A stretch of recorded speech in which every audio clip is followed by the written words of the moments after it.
एक समय की बात है, एक राजा था जिसकी 12 बेटियां थीं।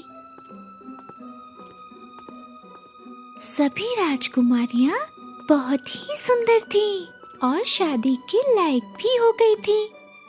तभी राजा को एक बात पता चलती है कि उसकी सारी बेटियां रात भर नाचती हैं, मगर कहाँ और कैसे ये किसी को नहीं पता था।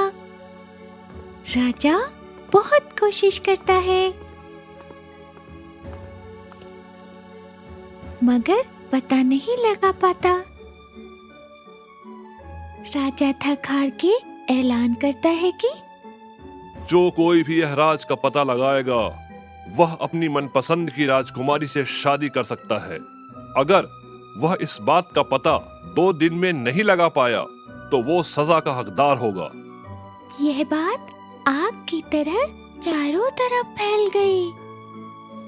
तभी पड़ोसी राज्य से एक राजकुमार आया और बोला, राजा जी, अगर आपकी अनुमति हो तो क्या मैं इस राज का पता लगा सकता हूँ? राजा उसका स्वागत करता है और उसे राज का पता लगाने की अनुमति दे देता है।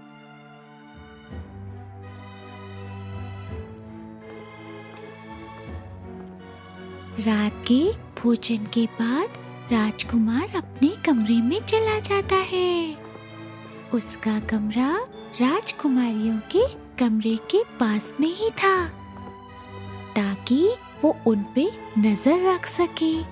राजकुमार उन पे लगातार नजर बनाए हुए था। तभी एक राजकुमारी उसके कमरे में आती है और उसे शरबत पीने को देती है।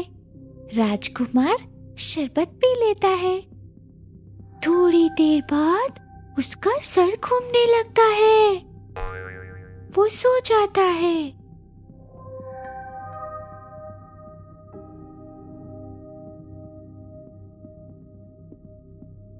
सुबह वो उठता है तो देखता है कि राजकुमारियां नाच के वापस आ गई हैं।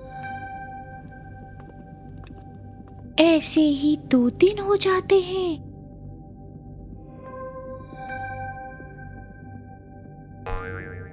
लेकिन वो राज का पता नहीं लगा पाता।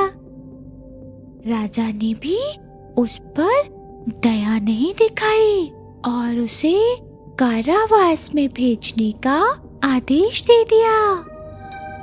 ऐसे ही बहुत लोग आते हैं, मगर राजा सबको कारावास में भेज देता है। कुछ दिनों बाद एक सैनिक राजमहल की तरफ जा रहा था। तभी उसे रास्ते में एक बूढ़ा मिलता है।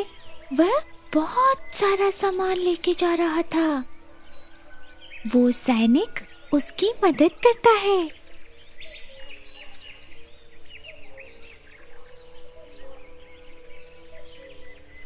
और उसे उसके घर छोड़ देता है। अरे बेटा, तुम कहाँ जा रहे हो? मैं इस नगर के राजमहल जा रहा हूँ। राजकुमारियों के नाच का पता लगाने? हाँ बेटा, बस तुम शरबत मत पीना जो राजकुमारियां तुम्हें देंगी। और ये लो जादुई चादर, इसे पहनकर तुम अदृश्य हो जाओगे और किसी को दिखाई नहीं दोगे बेटा। सैनिक वह चादर लेके महल की तरफ बढ़ता है। रात के भोजन के बाद उसे कमरे में छोड़ दिया जाता है, जो कमरा राजकुमारियों के कमरे के पास में होता है। थोड़ी देर बाद सबसे बड़ी राजकुमारी उसके कमरे में आती है। ये शरबत आपके लिए हमारी तरफ से। जी राजकुमारी। सैनिक वो शरबत पी लेता है, मगर निगलता नहीं है। और सोने का नाटक करता है। राजकुमारी खुश होके वहाँ से चली जाती है। चलो अब हम नाच के लिए चल सकते हैं। राजकुमारी अपने पलंग को धक्का देती है तो एक सुरंग दिखाई देती है। सभी राजकुमारियां उस सुरंग के अंदर जाती हैं। सैनिक ये सब देख लेता है।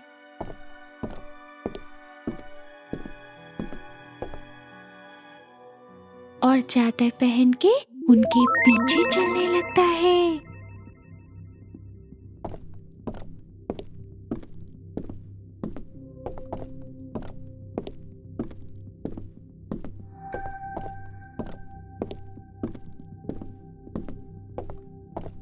थोड़ी देर बाद एक नदी आती है। सैनिक देखता है कि वहाँ 12 नावों में 12 राजकुमार राजकुमारियों का इंतजार कर रहे थे। राजकुमारियां एक एक करके अपनी अपनी नाव में बैठती हैं और राजकुमार नाव चलाना शुरू करते हैं। सैनिक भी एक नाव में बैठ जाता है।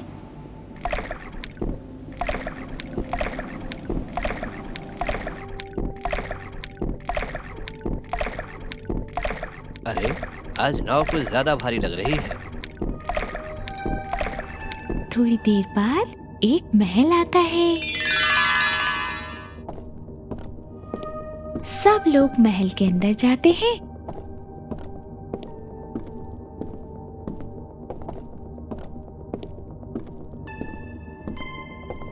और राजकुमारियां अपने अपने राजकुमारों के साथ नाच करती हैं।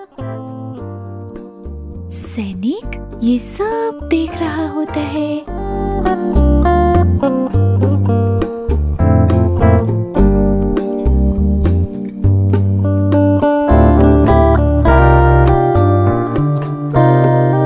पूरी रात नाच चलता है।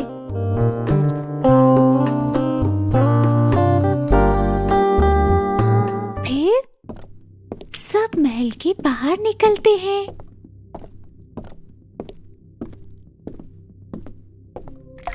और वापस नाव में बैठते हैं।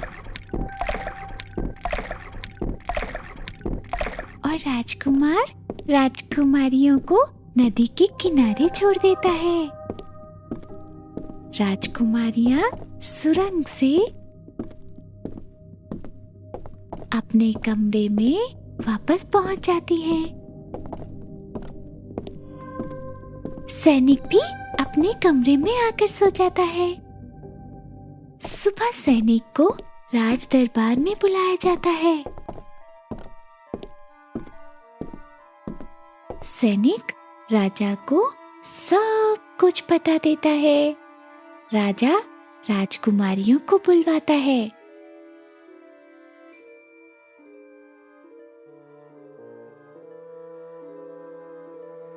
क्या यह सैनिक सच बोल रहा है? हाँ पिताजी। राजा मुस्कुराता है और सैनिक से पूछता है, तुम मेरी किस बेटी से शादी करना चाहते हो? सबसे बड़ी राजकुमारी से। राजा दोनों की शादी बड़े धूमधाम से करा देता है।